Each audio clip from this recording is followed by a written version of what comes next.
أعوذ بالله من الشيطان الرجيم சபிக்கப்பட்ட ஷைத்தானை விட்டு அல்லாஹ்விடம் நான் பாதுகாப்பு தேடுகின்றேன்.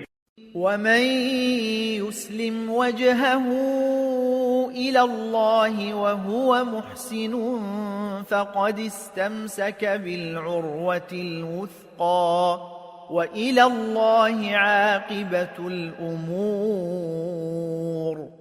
மேலும் எவர் தன்னுடைய நடத்தையையும் நல்லதாக்கிக் கொண்டு தன்னை முற்றிலுமாக அல்லாஹ்விடம் ஒப்படைத்தாரோ அவர் உண்மையில் நம்பகமான உறுதியானதொரு பிடிமானத்தை இறுக பிடித்துக் கொண்டவராவார். மேலும் அனைத்து விவகாரங்களுடையவும் இறுதி முடிவு அல்லாஹ்விடமே உள்ளது.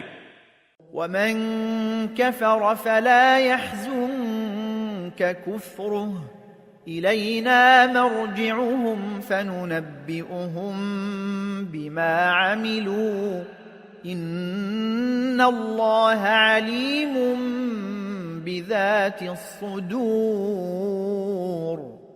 இனி யாரேனும் நிராகரித்தால் அவனுடைய நிராகரிப்பு உம்மை கவலையில் ஆழ்த்திட வேண்டாம். எம்மிடமே அவர்கள் திரும்பி வரவேண்டியுள்ளது.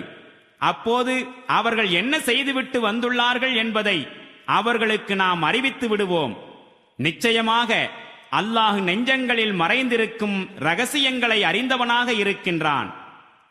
نمتعهم قليلا ثم نضطرهم إلى عذاب غليظ. சொற்ப காலம் உலகில் இன்பம் அனுபவித்துக் கொண்டிருக்க அவர்களுக்கு நாம் வாய்ப்பளித்துக் கொண்டிருக்கின்றோம். பிறகு கடினமான ஒரு வேதனையின் பக்கம் அவர்களை நிர்பந்தமாக இழுத்துக் கொண்டு வருவோம்.